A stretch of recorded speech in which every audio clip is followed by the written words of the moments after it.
Hey ladies and gentlemen, this is the Unexpected Wonder coming to you once again with another very timely discussion video.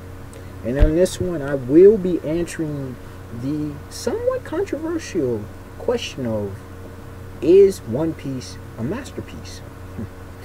Is One Piece a masterpiece? Yes, of course I am talking about the series, the manga and anime One Piece. Now I'll be mainly referring to the mainly be focusing on the manga, but you know, for those who don't know, as I've said before, manga is pretty much Japanese comics and anime is pretty much Japanese cartoons, even though there's much more to it than that, but I'll leave it at that at this time. And of course I will be coming, my bad y'all, of course I will be coming into this with, as I always do on these kind of subjects, from a literary focus, literary perspective, point of view, mind you, POV. Now, why is this somewhat controversial, this question I pose? And for those who don't know, I will explain. One Piece is one of the most popular, one of the most talked about, and one of the most purchased series in the world currently. People love it. People across the globe love this series.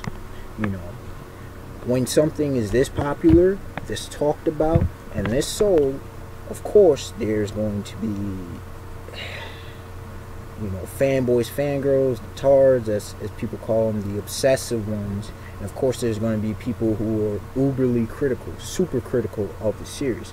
But when you have something like this, of course you should be critical. You know what I'm saying? Those who say, oh, it's just a form of entertainment, it's just a manga, it's just a story. No, okay? Because we as humans we are created, you know, with the ability to logically think, okay?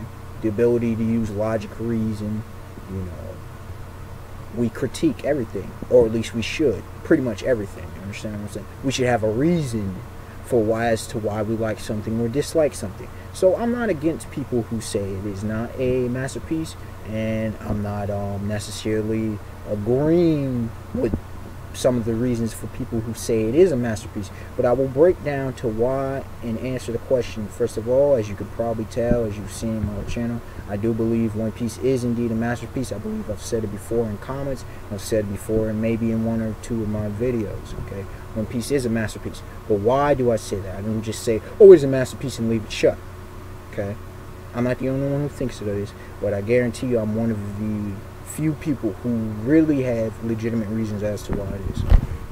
I'm not saying it's, like I said, few, meaning out of the vast millions who enjoy the series or know about the series, one of the select few, meaning hundreds, thousands, whatever, that have actual legitimate reasons as to why it is a masterpiece. Now, what are my reasons? First of all, let us start with the criticism, one of the biggest criticisms people have. Artwork. Now, how would you say this is literary? Because it is an illustrated work of literature. The artwork. First of all, you got to think of the world that One Piece embodies, the types of characters that it embodies. It is a pirate adventure story. Okay, that's the basic, you know, cut and dry thing. It's a pirate adventure story. The artwork, it's supposed, you know, it's got this somewhat kiddish vibe to it, you know, kiddish feel to it, because, you know, we kids love adventure stories. That's what, you know, it's an expansion of the world. That's the perspective, you know, a lot of people could take. Remember, it's also a shonen, so it's not meant for necessarily a more mature audience, even though it obviously attracts a mature audience, especially if you've seen it, you know, been reading it from day one, okay, from episode 1, chapter 1. You understand what I'm saying?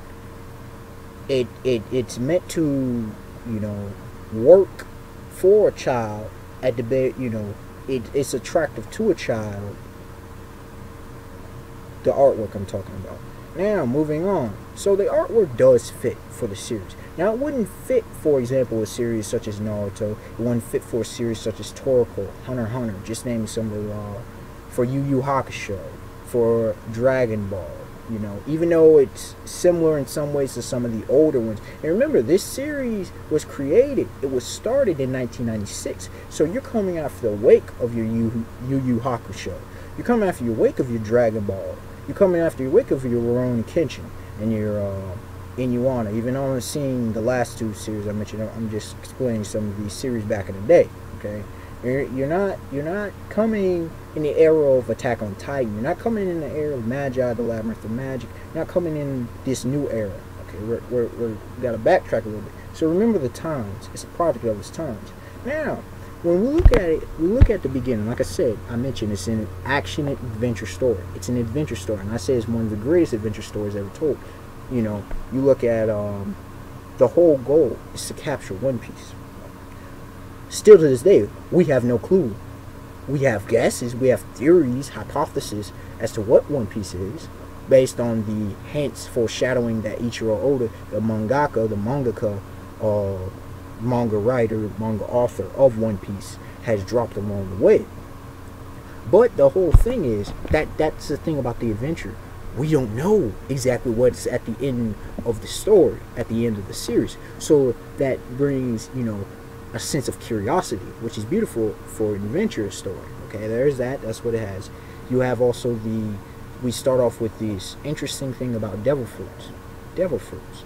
A thing, you know, solely attributed to the One Piece world. So there's another thing. That's a sign of adventure. Mystery shrouded. And still to this day, we still don't even fully understand what devil fruits are. So it probably has a tie-in with One Piece, possibly. We along the way, we are introduced to these things called poneglyphs. You know, this ancient writing, these ancient writings on the blocks. There's another thing. We are now about hockey.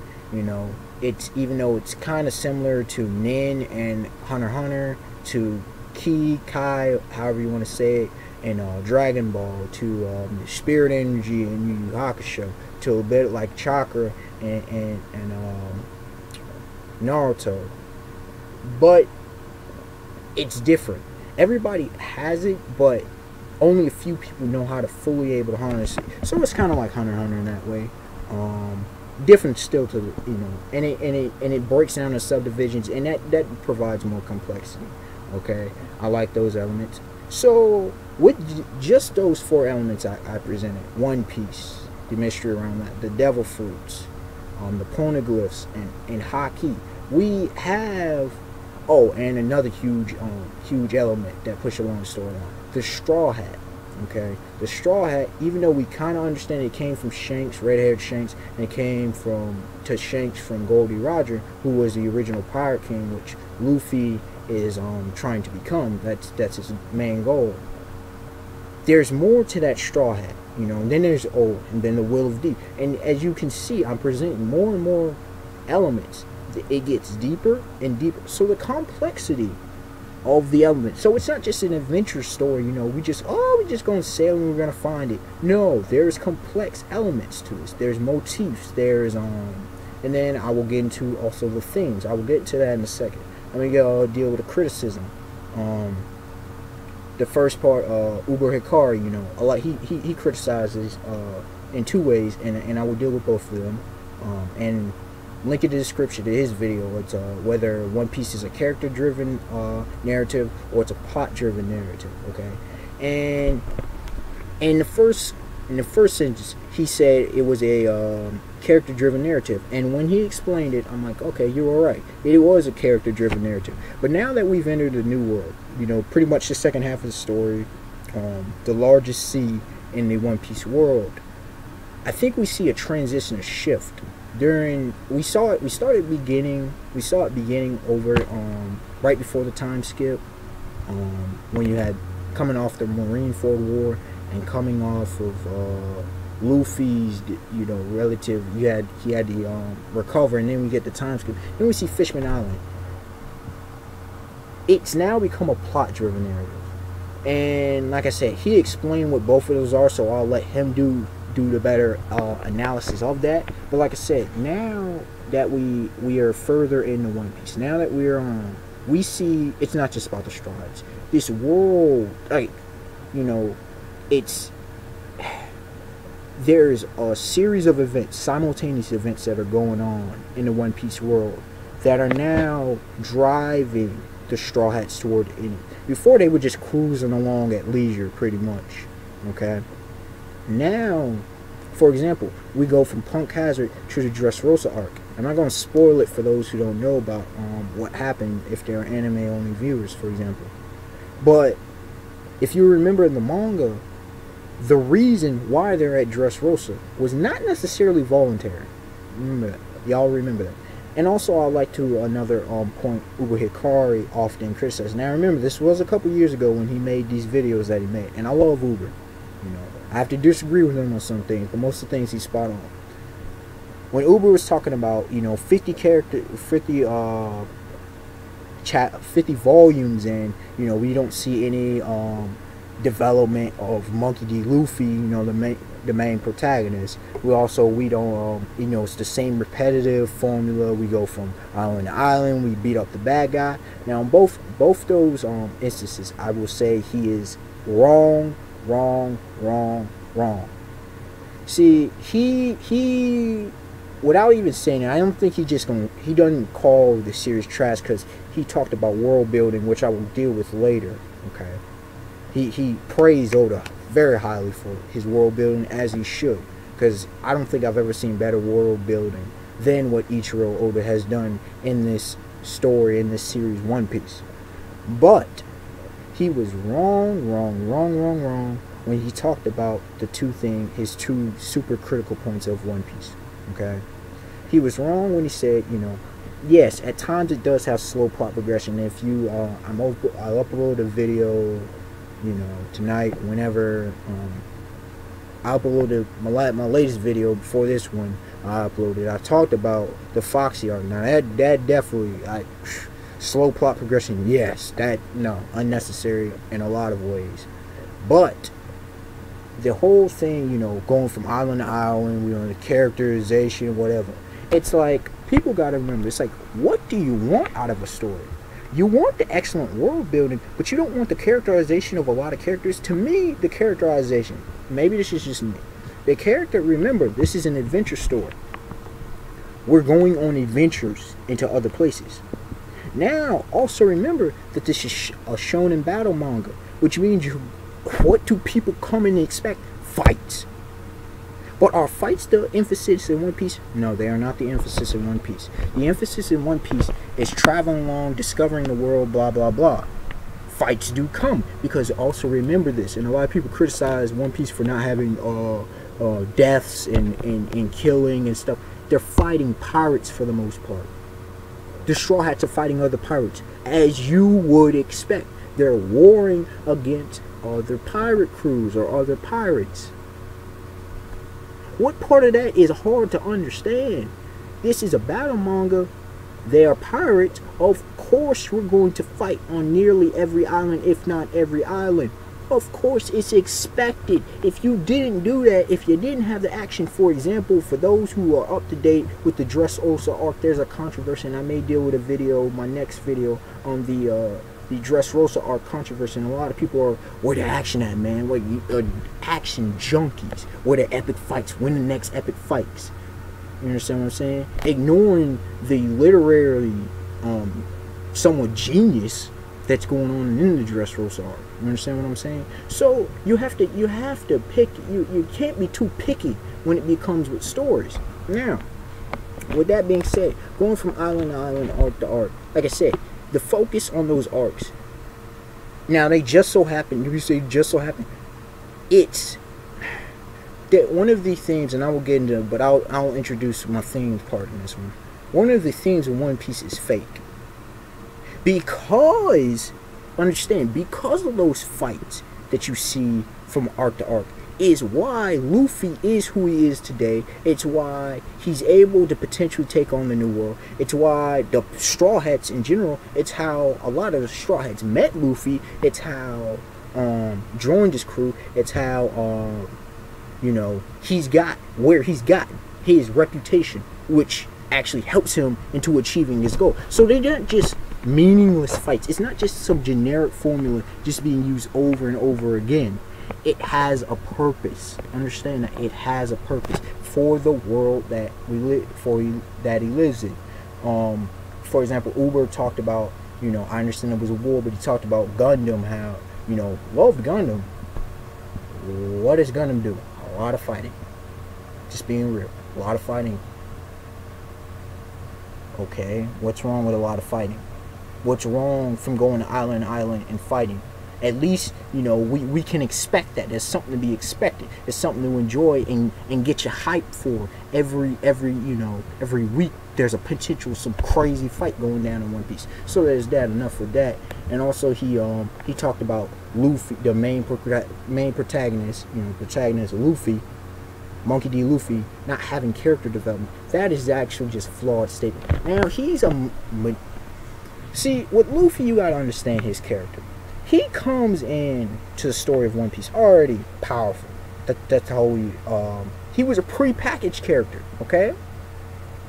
Which is actually a breakaway from a lot of the current shonen, okay? A lot of the current shonen, these protagonists, Gon from Hunter x Hunter, Aladdin from Magi the Labyrinth of Magic, Toriko doesn't follow this, but Naruto from Naruto, just giving some big ones. Shoot, even Goku from Dragon Ball. A lot of shonen characters, especially shonen battle manga, they don't come in powerful, and it's like sometimes that leads problems down the line. You understand what I'm saying? That leads problems and possible plot holes. Ichiro Oda doesn't present possible plot holes because he comes in with a powerful protagonist. You understand what I'm saying? You know, Luffy was just beating up. You know, Luffy didn't just beat up his opponents, except for the first couple. Okay, the first about two really, from Buggy a Clown on. You understand what I'm saying? It's not just been an easy walk in the park from, well, except for some of what's happening in the New World, but it's kind of a revamping of, you know, getting us back in the course. And you understand what I'm saying? But really, you know, Luffy's had to struggle. He was powerful to begin with. He's supposed to be captain. That's part of his job description in the One Piece world as a pirate captain. He has to be powerful. You understand what I'm saying? He's prepackaged. He comes out as a static character. We know where he stands. But we do see character development. For example, I'll list some key character development in the East Blue Saga and in the Grand Line, okay? Number one, we're starting with, we see his character when with his interaction with Kobe at the beginning, very, very beginning, and Romance Dawn, the very beginning of the One Piece story, okay? We also see character growth when he was protecting Roronoa, when he went in with Roronoa, okay? The person he actually picked, unlike in the anime, in the actual manga, he actually picked to go to that island, okay, to get Roronoa. We see some character development. You know, he isn't just this powerful dude. He's this powerful dude that when he wants something, he's going to get it, okay? But he's also going to protect those he cares about. We already see that. Then we see on in the Orangetown arc with Buggy the Clown, we see that he protects. You know, he's a freedom-loving pirate. We learn that definitely as we go on later. He's a freedom-loving pirate. You kind of got that impression from red-haired Shanks from Shanks. You know, we see that his backstory in Romance Dawn. My bad, Romance Dawn, you didn't see that. We see when I talked about Kobe at the beginning, we saw I think that was in the second chapter. My bad, getting a little bit mixed up. My bad, Joe. But anyway, we see his development that he protects not only those he cares about, he actually protects innocents. You understand? Then we see his development with Captain Kuro, okay? He didn't just protect innocents. Now, he will let people get hurt. I'll explain that later. But he will, you know, he's not just a bloodthirsty pirate. So we see that development. You understand? We see the, which actually, you know, slightly changes Kobe's thoughts of, or a lot changes Kobe's thoughts of pirates. It also changes the Marines at that base's thoughts of pirates. You understand what I'm saying? That's the key. We also see, like I said, the Orangetown arc, where Luffy, you know, like I said, he protects innocents. I meant Captain Kuro. My bad. I'm slipping a little bit here. As y'all can see, this is going to be a long video because this is a lengthy discussion. It really is. Captain Kuro, he, you know, he's not only does he care about his nakama, his crewmates, those he loves, like in that crew, like he was going ham. He was going crazy on crew because he's like, it didn't register in his mind. Remember his background with Shanks. Shanks really cared about his crew and those he loved, his nakama. You know, they pretty much are family. They're you know, they're not just friends. They're family. And when he sees Kuro, when Luffy sees Kuro just even slaughter, not just fight him, but slaughter his own crew, that made Luffy just flip out. So we saw character development there. Okay? And I'll just say this. Luffy doesn't have the most explosive character development. That's not who he is. Okay? He's going to remain the same. But to say he doesn't have character development is a flawed statement. In essence, it's just a very flawed statement. Now, to continue, we go to the Baratier arc. Oh, no, Syrupville. No, that was Syrupville, Captain Kuro. Okay, we go to the Baratier arc. Like I said, he doesn't take no for an answer. He's very, do we learn much in the Baratier about Luffy? It's mainly focused on Sanji. I'm trying to remember. We see, his determination. He will die.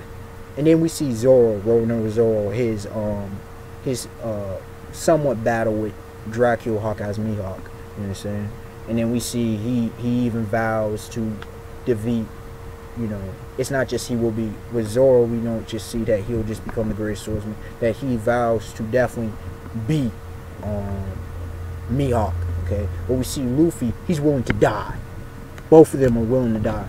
So we see some development there. Then we see in the Arlong Park arc, okay?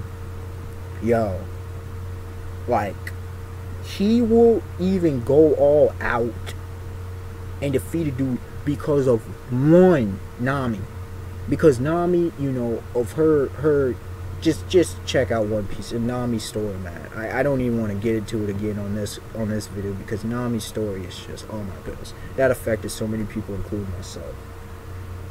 The fact that he will go crazy for just one person, okay?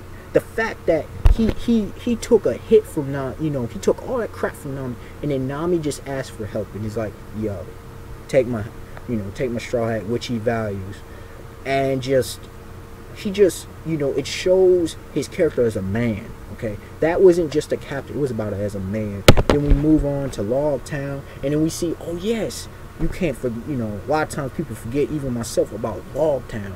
The fact that Luffy was almost executed, but he would have died with a smile on his face. He doesn't fear death. He was going to go out Goldie Roger status. So that kind of solidified to a lot of people that, yo, this dude's a dude to watch. He is definitely potential to be the Pirate King. Then we move on to the Grand Line, with his thing with Vivi, you know, his battle with Princess Vivi, and where he even punched her. Strange as that sounds, that actually helped her really see that he cares. He will die. We see he will die for those, you know, he cares about. We also see that he can philosophize as well. You know, people often, I made videos talking about how people think Luffy's stupid, then he's he's not a dumb character. He just a lot of times doesn't care, okay? And I'll get into that more with the character development later. With the character development in Alabasta, okay, where he's just like, yo, his philosophizing, we see he can actually contemplate. He goes, first of all, this is a war, Vivi. Wake up. This is a war, Princess Vivi. People are going to die.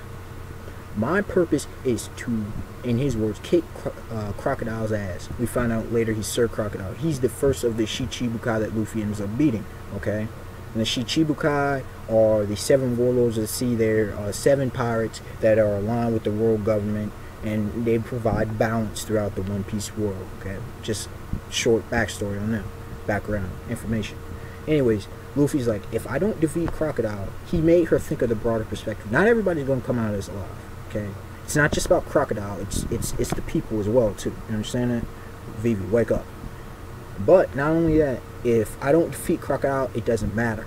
I'm the only one who can do it. If I defeat Crocodile, we can end this war, we can save a lot of lives. So we saw that Luffy, you know, he knows how to put things into perspective. Even though he's crazy most of the time, he can critically think. Then we see his battles, you know, Nico Robin. We see that Nico Robin saves him, You know, his effect on people, and we see that, you know, even though Nico Robin was with his enemy, he doesn't care about all that. We see Smoker's been chasing him since Logtown. You know, he doesn't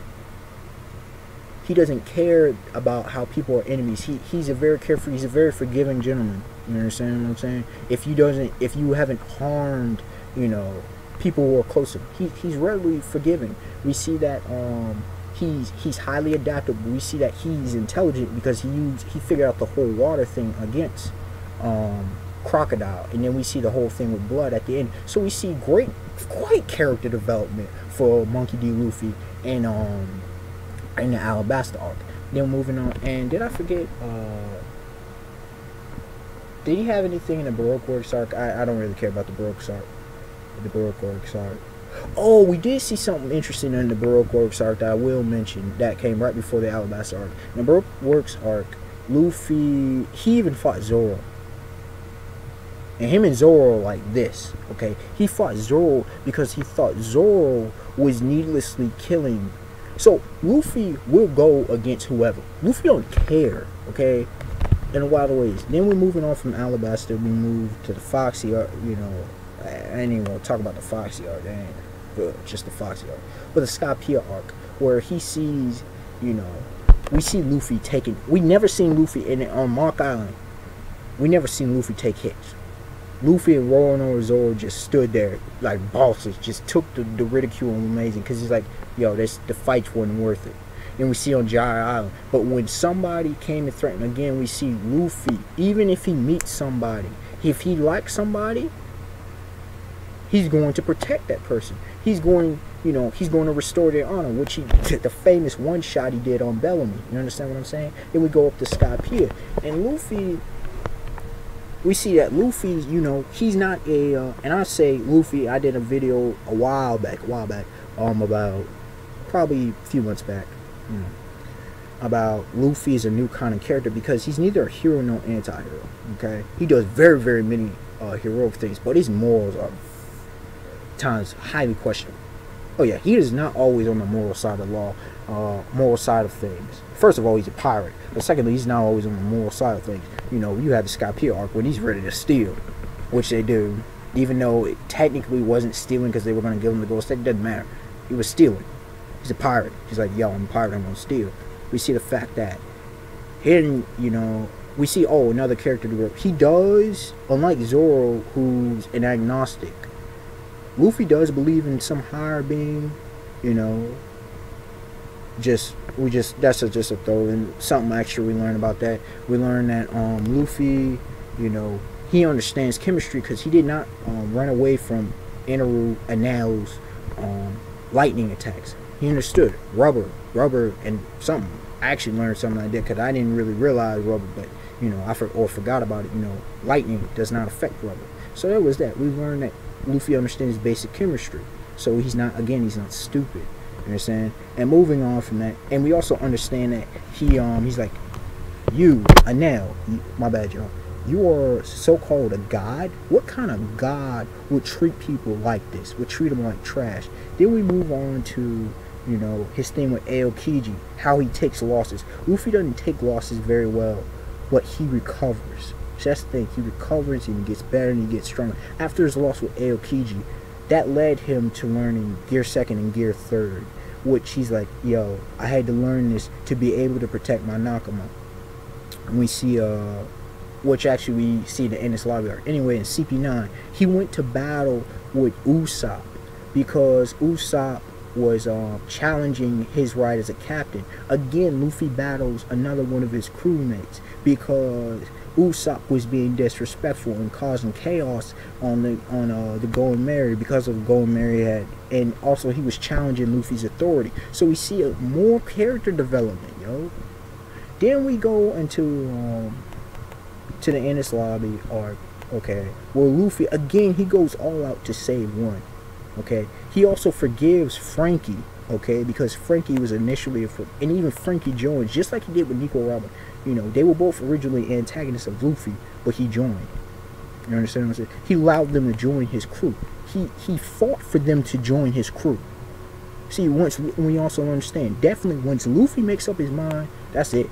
He's willing to die. He's willing to go to war with the world government for one person. Huge, man, huge stuff. Then we see after that, pretty much the Thriller Bark arc. He doesn't care how people look. He doesn't just, segregate. He doesn't do that. Look at Brook. He's all bones. He thinks it's awesome and cool stuff. You understand what I'm saying? Thriller Bark. Then we see the Saudi arc, where he does not like the whole slave situation, and then the whole thing with Kami, and he doesn't care about royalty. He doesn't care about none of that. He doesn't care about stats and stuff. He views everybody the same. He views them all as equals. You understand, in that one. Then we go to what's after that? They get dispersed. Amazon Lily. We see that again. He does not hold grudges. He fights for reasons, but he doesn't carry that crap over. Okay, he protected those who were attacking him. I'm talking about the Boa sisters. He protected their safety and security. And we got moving on that. Then we see his whole thing with his brother. I mean, he forgives, of course. Remember, Crocodile, even though he hated it at first, he understood it. Impel Down, I'm talking about Impel Down, y'all. How Crocodile, tried to kill him so much. He forgave that because of he understands situations. Okay, he allied with a bunch of former enemies. Buggy the Clown, for an example. You understand? With number one, he allied with him. So Luffy understands situations very well. We see character development with that. We see in the Marineford arc, and then afterwards, not so much Marineford arc because that was just a war, okay, a battle, giant battle.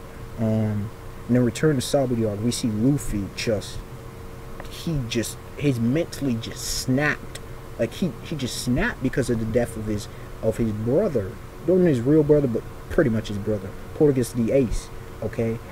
He was holding, at the very side of Luffy. All that trouble, and he took that hard. But Jinbei talked to him, and then he remembers. So we see character growth. Then we see after, the New World. We seen, Fishman Island.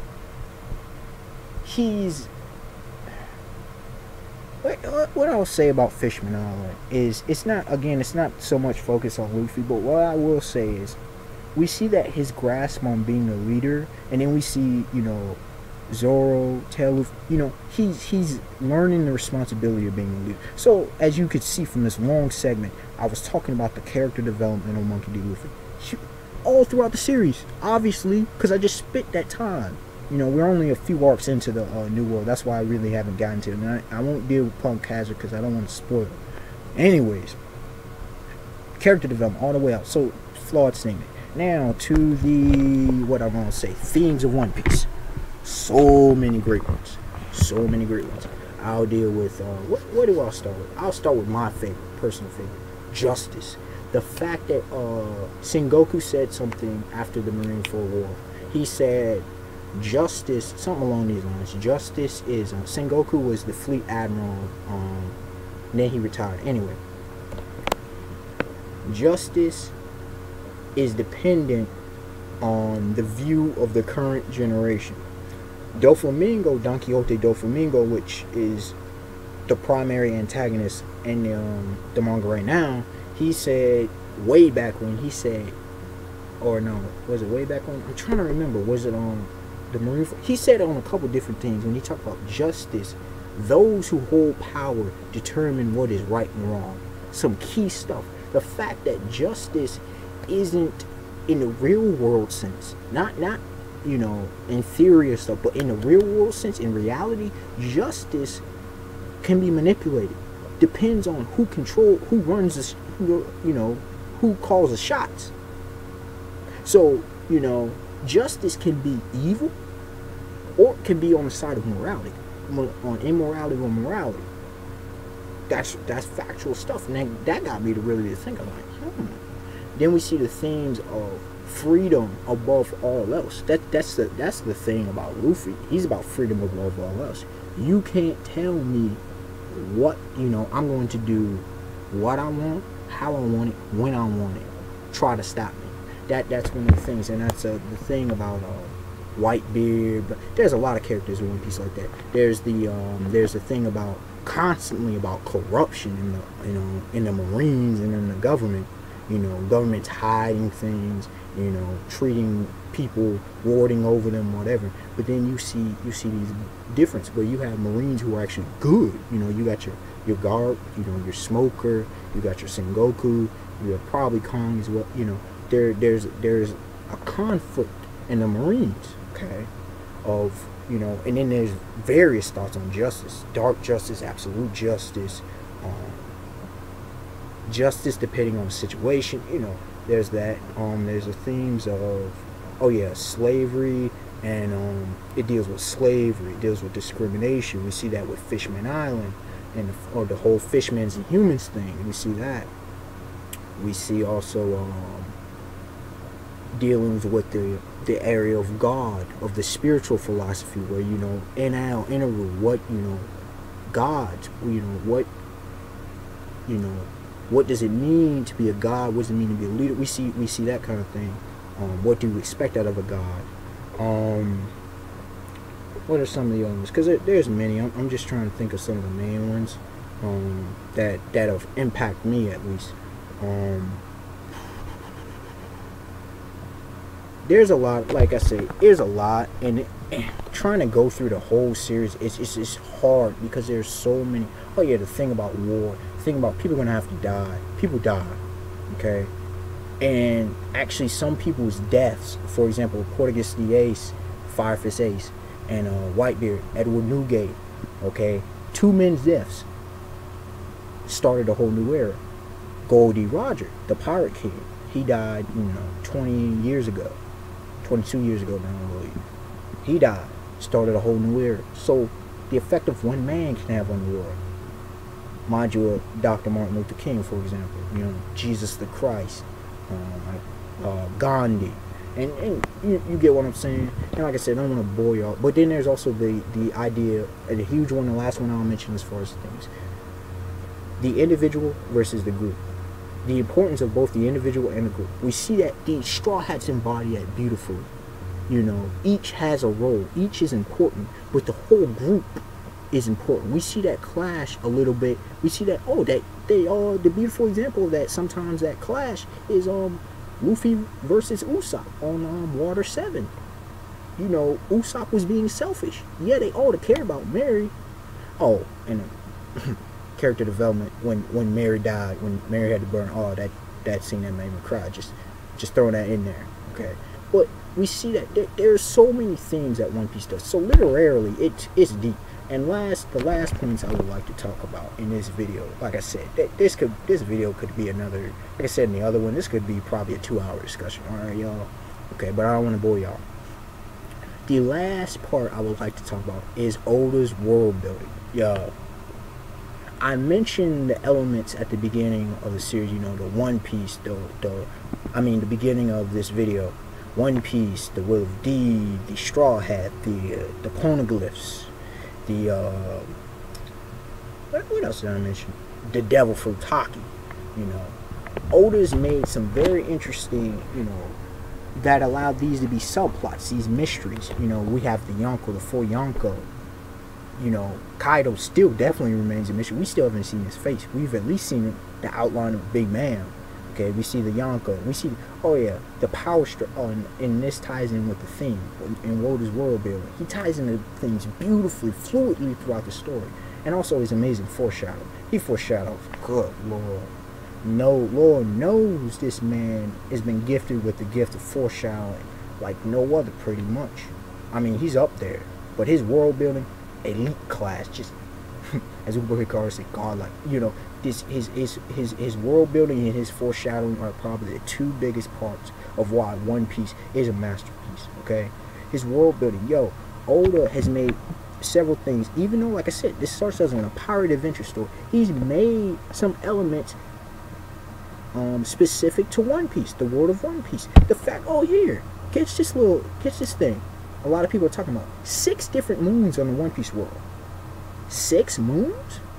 Why is that? That's another level of intrigue. We get the fact that we see that One Piece is likely quite a bit bigger than our own planet. Okay, we see the fact that you have an island under 10,000 meters under the sea, Fishman Island. We have islands up in the sky, Skypea. You know, strange stuff. We see that they have technology, but certain parts is not as advanced as ours. Other parts are as advanced as ours. So that's strange. You know, transponder snails. They're actual snails, but somehow they're able to communicate. Strange stuff, man. Strange stuff. We see a train that went on the water. You know, there's trying to think. Because it was a paddle and it kind of did there. The technology's cool. We see cyborgs. We see Frank is a cyborg now. I'm trying to think of the world building. I mean, One Piece, all the characters that we care about. I could probably just lift off 50 important characters like that, yo. Just like that. We see, you know, we find out a little bit. We don't even know much about Luffy's own father, Monkey D. Dragon. But Monkey D. Dragon is the most wanted man because he's the leader of the Revolutionary Army. Like, yo, oldest world and all the characters that we care about. And then all the introduction. Like, and here's the thing, and the last point with the world building. It ties in with the themes. All of it ties in. But oldest characterization. Like, he can make you love a character like that. Shanks, Monkey D. Dragon, Garp. We don't know that much about the Yonko. We are anticipating Blackbeard. Blackbeard only showed up a few times, or he can expand on his characters. Heck, even a lot about the Straw Hats hasn't had the greatest character development, but we still fall in love because we fall in love with this journey. See, at the end of this day, I'm in this video. At the end of the day, this is a journey. And this is an adventure and it's a journey. It's in its own world, its own thing specific. Now it does pay respects to some of the past mangas, like Akira Toriyama's Dragon Ball, you understand? For example. But it's its own story. It does it its own way. It provides real world things, very heavy themes under the surface of being a kid-friendly thing, but it provides very much adult material. Okay, the characterization ridiculously good. You know, the foreshadowing, elite. You know, highest level, elite level. World building like no other. The concepts, high quality, high class stuff. Very few plot holes and flaws. Very few. And those that are potential plot holes, Oda goes back and revisits those, and he pretty much makes the plot holes just irrelevant, if there is any, or non-existent. So this is my discussion on, is One Piece a masterpiece? And obviously, as you can tell, and like I said, character development. I just gave Monkey D. Luffy. If I went into Nami, if I went into Zoro, if I went into a lot of these characters. Okay, so a lot of these criticisms, this is my last point, my last statement. A lot of these criticisms you will be seeing at One Piece is not illogical, because if a person really analyzes the series, they will find that their dislikes of it are either because of complete, you know, either prejudice thing, either because you know, it's a subjective feel, but objectively, you cannot deny the brilliance of this series. It is, in fact, it is a masterpiece of our times. It will be considered, it is one of the greatest stories ever written. It is one of the definitely one of the greatest stories of our present age. You understand? It's a gem, it's a jewel, and this is The Unexpected Wonder. Like, comment, subscribe, tell me y'all thoughts. I'm sorry if this was a bit long for y'all, but there was a lot to talk about. And y'all have a beautiful day, beautiful night. Peace. God bless.